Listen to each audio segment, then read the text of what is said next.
time is really not your problem. Time is in God's hands, and anything in God's hands can be multiplied. Anything in God's hands can be stretched. Anything in God's hands can be healed. Anything in God's hands can be restored. I love how David prays in Psalm 13. I've prayed like this many times. I've had moments and seasons like this. Psalm 13. How long, O Lord? How long? Whoa. How long, O Lord, will you forget me forever? How long will you hide your face from me? Look at the emotional condition David's in. He is like wiped out. He is weary. He is angry. He is disappointed. He is disillusioned. He's mad at God. How long, Lord? You don't think he was like, oh, how long, oh, Lord? He's like, bloody, dang it. How long? He's mad. You're going to forget me forever? You're going to hide your face from me? How long do I have to take counsel in my soul, having sorrow in my heart every day? How long will my enemy be exalted over me? God, you got to consider me and answer me, O Lord. Enlighten my eyes, because if you don't, my eyes are going to close and I'm going to sleep the sleep of death. Listen to how he prays. We have forgotten, we have missed the concept of praying from a place of just utter, honest transparency. It's okay to say, how long, God? I'm really mad. I'm really disappointed. How long? How long? How long? How long is my enemy going to say that I've overcome him? How long will my enemy rejoice over me when I'm moved? Verse 5. You see, there's always a verses 1 through 4 before there's a verse 5. Who's living in some verse 1 through 4 right now? You wish you were in verse 5, but you're going through some verse 2 and verse 3. How long, oh Lord, dang it? But I have trusted in your loving kindness, in your compassion, in your tender mercies.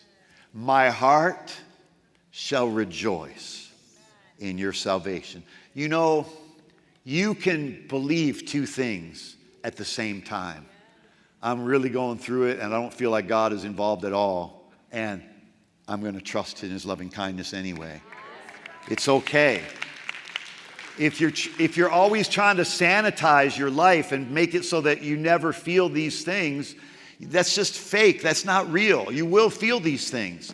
But you can choose, because that cancels out what you said. How long, oh Lord? How long is my enemy going to triumph over me? I'm sickened by it. I'm in sorrow because of it. I'm depressed because of it. But I have trusted in your loving kindness. I'm trusting you, Lord. I'm going to trust God. My heart will rejoice in your salvation. I will sing to the Lord because he has dealt bountifully with me. This is how it ends, everybody. This is how it ends. I will sing to, everybody say, I will sing to the Lord because he has dealt bountifully with me. He has dealt wonderfully with me. This is how it ends. Come on, everybody say that. This is how it ends. You see, trusting God doesn't mean you're not dealing with some really bad stuff. Trusting God means you're going to sing anyway. Trusting God means you're going to praise him anyway.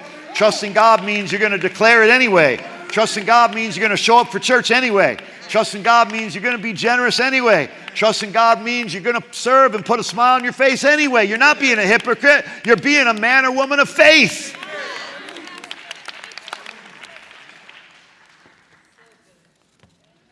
David didn't have this happen just once.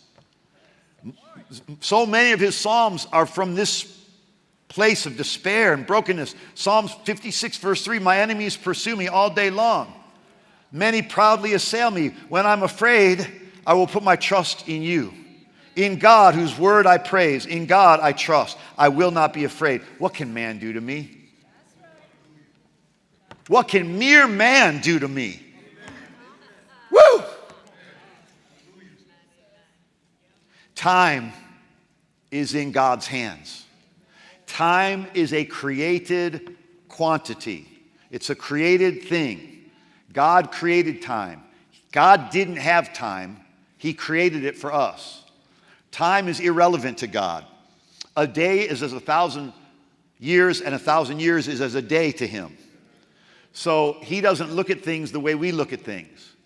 Time is something that he can create more of. He can shrink it. He can make it longer. He can make things happen supernaturally fast against natural universal principles. He can defy gravity. We have, as humans, defied gravity with the law of thrust and lift. That's how every airplane is able to take off. Hundreds, thousands of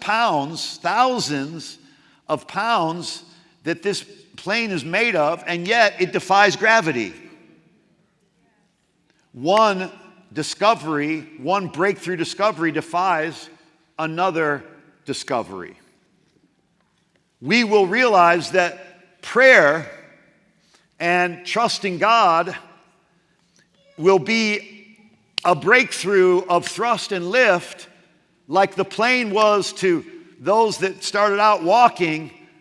The defying gravity is a modern day miracle that man created, but God had had that law in existence the whole time. God has been answering prayers for centuries. Yours maybe have not gone up and thrusted and lifted above your circumstances, but you can start now. You can start any time to pray. You can start any time to talk to God. We know how to talk to him. He's ours. He's Father, and he's waiting for us in heaven. So ask him boldly for today's provision. Ask him boldly for what it is you need in your life. Ask him boldly because he's your Father. But time is really not your problem.